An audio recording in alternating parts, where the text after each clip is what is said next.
Hey girlfriends, and welcome back. So today I'm going to show you guys how to create this super easy protective style. It's for cornrows using the feed-in braiding technique. If you have curly hair like I do, it's best to start off on stretched hair. This is going to allow the braiding process to be a breeze. I'm just brushing out this old twist out using a paddle brush, and I'm going to start by splitting my hair straight down the middle. This is going to create two sections, a left and right section, which will be splitting into two sections as well. This will create our 4 parts. The subsections will start from the crown of our head and will curve towards the back. You're going to start off a little bit thin towards the front, get a little bit bigger towards the middle, and super small towards the back. If you have some help, this hairstyle is amazing to create with some help to make sure that all of the parts are super straight. But if not, just try your best to get them as straight as possible. Unravel one section and begin detangling.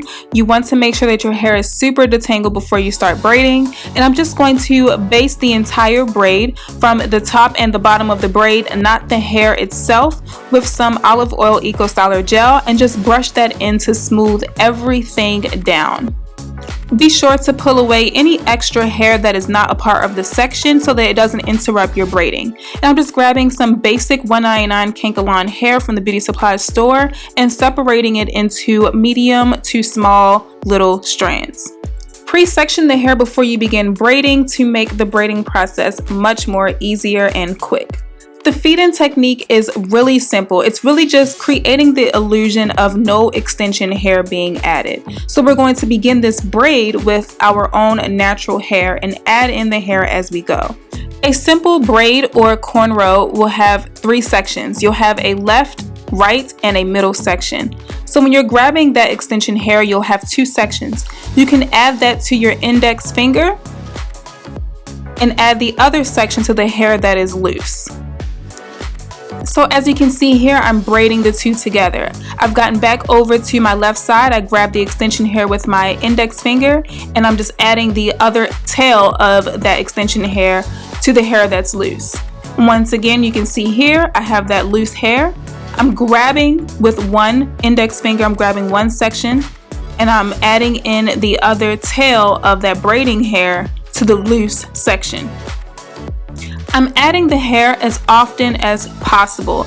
Every time I end up with a loose section on my right side, I add in that extension hair.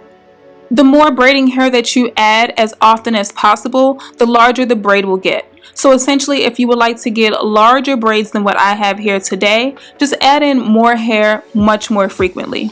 So I braided all the way down to the ends and lay down my baby hairs for that one section with the Eco Styler gel, and our first braid is complete. So I'm just going to repeat the same exact steps onto my next 3 braids. Detangle, base down my hair with just the Eco Styler, avoiding the hair itself so that it doesn't end up super slippery.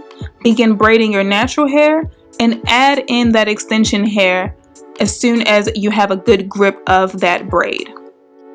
If you don't know how to braid or are a beginner braider, I have 2 videos on how to braid hair, how to plait hair, as well as how to cornrow hair. So please visit that video first and then revisit this hairstyle, as it is an intermediate or advanced hairstyle. Practice makes perfection, so just repeat these steps over and over again until you get it. I promise you guys, it's not as hard as it seems. You're literally just adding in the braiding hair to your existing sections of your natural hair. And once you get a hang of it, you'll ease through these braids really quickly. If you have naturally curly hair like I do, you'll end up with some really dry areas. Just use a spray bottle to spray down the hair, keep it nice and moist but not slippery. That way you can keep a good grip of the hair, but also manage the hair and blend everything very nice and seamlessly. So either add in some Eco Styler or just spray it down with some water to make it nice and moist.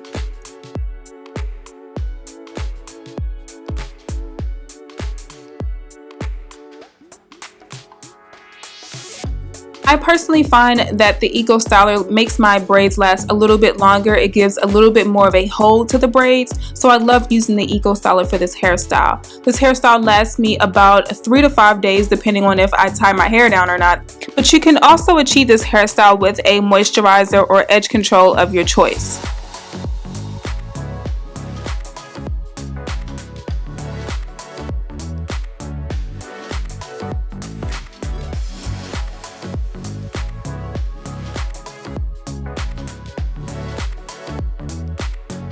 So we just completed our very last braid. I'm just making sure that everything's nice and smooth and all of my edges are laid down. For daily maintenance, I'm just going to use some Jamaican black castor oil on my scalp to make sure that my hair is staying oiled down. Jamaican black castor oil is great for protective styles. It keeps it nice and moisturized, and it also prevents flaking. Now you can leave your hairstyle like this, keep the ends straight, or you can dip them in hot water, since this is synthetic hair, to create either a wave or a curl at the end. Now because I have naturally curly hair, I obviously opted for the curls at the end. So I just grabbed some medium-sized perm rods, rolled up the 2 braids, and I'm just going to dip them in some hot water for about 10 to 15 seconds just to get them nice and hot. I'm using an old t-shirt to suck up all the excess water, take down the rods, and there you go. I personally prefer the curled side better because it just looks a little bit more natural, like my own naturally curly hair. So I hope you guys enjoyed this. Be sure to check out my previous braid tutorials. I love you guys, and I'll see you in the next one.